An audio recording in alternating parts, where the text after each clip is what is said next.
देखिए, पैरासिटामोल एक बहुत ही कॉमन सी दवा है जिसके बारे में हम सभी जानते हैं। अक्सर जब भी हमें कभी बुखार होता है या हाथ पैर दर्द होता है तो इस कॉमन सी पेन किलर ड्रग का जो है वो हम इस्तेमाल करते हैं ताकि जो है वो हमें दर्द से राहत मिल जाए। साथ में अगर फीवर है, शरीर का तापमान बढ़ा हुआ है तो उसको कम करने के लिए भी पैरासिटामोल टैबलेट का इस्तेमाल किया जाता है। और सामान्यतः ये जो टैबलेट होती है इसको हम 500 मिलीग्राम की जो टैबलेट होती है उसको दिन में 3 या 4 बार तक हम दे सकते हैं। या फिर अगर किसी व्यक्ति को ज़्यादा तेज बुखार आ रहा है तो ऐसी स्थिति में 650 mg यानी 650 mg की जो टैबलेट होती है उसको भी दिन में 3 या 4 बार दे सकते हैं। अधिकतम अगर बात करें मैक्सिमम डोज तो हम 4 ग्राम यानी कि 4000 मिलीग्राम तक एक दिन में जो है दे सकते हैं। इससे जो है वो किसी भी तरह का कोई ज़्यादा गंभीर इफेक्ट नहीं होगा। लेकिन अगर हमने इससे ज़्यादा डोज दे दिया तो फिर इसके जो है वो हेपेटोटॉक्सिक यानी कि लीवर पर इसका जो है वो जहरीला प्रभाव होगा। इसे हम बोलते हैं हेपेटोटॉक्सिसिटी। तो ये हेपेटोटॉक्सिसिटी देखने को मिलेगी और थोड़ी देर में कुछ ही घंटों के अंदर हमें बहुत ज़्यादा नौसिया और वोमिटिंग यानी जी मचलाने लगेगा, उल्टियाँ होने लगेंगी। तो ये जो हेपेटोटॉक्सिसिटी है एक मेडिकल टर्म है जिसमें कि ओवरडोज की वजह से, और किसका ओवरडोज? पैरासिटामोल, इसके ओवरडोज की वजह से लीवर डैमेज हो सकता है। देखिए, एक सिंगल जो पैरासिटामोल टैबलेट होती है उसको खाने से जो है वो ओवरडोज नहीं होगा।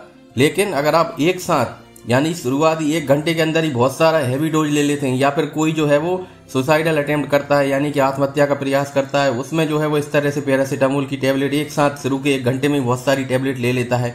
इस वजह से जो है वो उसको अचानक से जो है वो एक्यूट लीवर फेलियर यानी कि उसके अंदर सुस्ती आने लगेगी, ड्राउजी होने लगेगा, चक्कर जैसा आने लगेगा, यानी कि एक्यूट लीवर फेलियर के जो है वो सारे सिम्टम्स आने लगेंगे।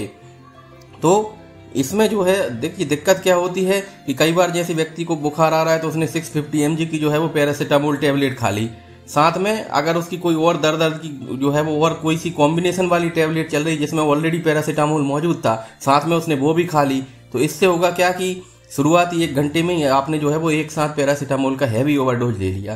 तो इसकी वजह से होगा क्या कि अचानक से जो है वो टॉक्सिसिटी के लक्षण देखने को मिलेंगे और आपका जो है वो लीवर फेलियर हो सकता है, एक्यूट लीवर फेलियर हो सकता है।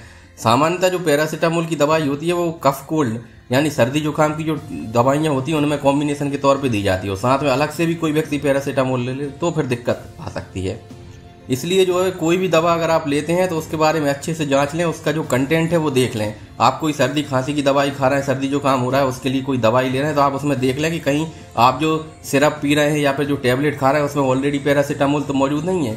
तो इसको ध्यान में रख के फिर आप अलग से जो है वो पैरासिटामोल नहीं लेंगे और एकदम से जो हेपेटोटॉक्सिसिटी होती है, जो टॉक्सिक इफेक्ट आता है, उससे आप बच सकते हैं।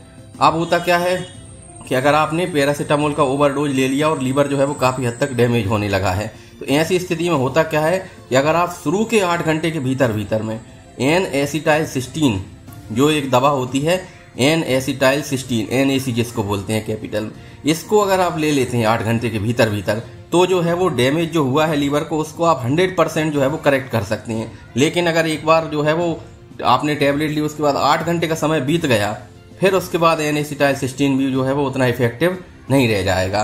तो इसलिए जो है एक सीमित समय के अंदर ही अगर हम N-एसिटाइलसिस्टीन NAC को देंगे तो हेपेटोटॉक्सिक जो इफेक्ट है उसको खत्म किया जा सकता है। अब बात कर लेते हैं कि जो NAC यानी कि N-एसिटाइलसिस्टीन है उसका डोज क्या होता है। तो इसको जो है वो हमें 3 दिन तक लगातार जो है वो इसको देना है। इसमें शुरुआती जो 1 घंटा रहेगा उसमें हमें 150 mg पर kg बॉडी वेट के हिसाब से जो है वो 5% जो D5 होता है, डेक्सट्रोज सॉल्यूशन होता है 5%, उसके 250 ml में हम जो है वो 250 ml में 150 mg पर kg के हिसाब से दे देंगे।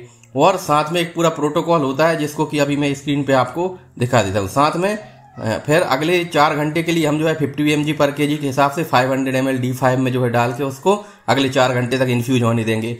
फिर अगले जो 19 घंटे होते हैं उसमें हम क्या करेंगे, 125 mg पर kg के हिसाब से 1000 ml D5 में उसको डाल के कंटिन्यू रखने देंगे। साथ में जो है 150, अब ये तो हो गया 24 घंटे का। इसके बाद जो अगले 48 घंटे हैं उसमें हमें क्या करना है, 150 mg पर kg के हिसाब से देना है और इसमें हमें 1 लीटर जो है 1000 ml D5 में देना है। तो इस तरह से जो है N-एसिटाइलसिस्टीन को देके हम हेपेटोटॉक्सिक इफेक्ट को कम कर दे सकते हैं।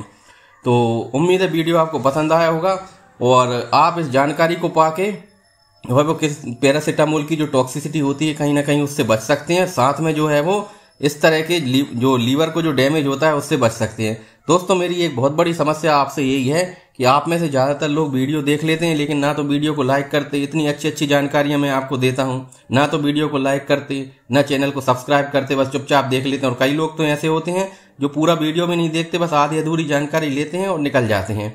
तो इससे क्या होता है, जो आधा अधूरा ज्ञान होता है वो बहुत घातक साबित हो सकता है। इसलिए हमेशा वीडियो को पूरा देखें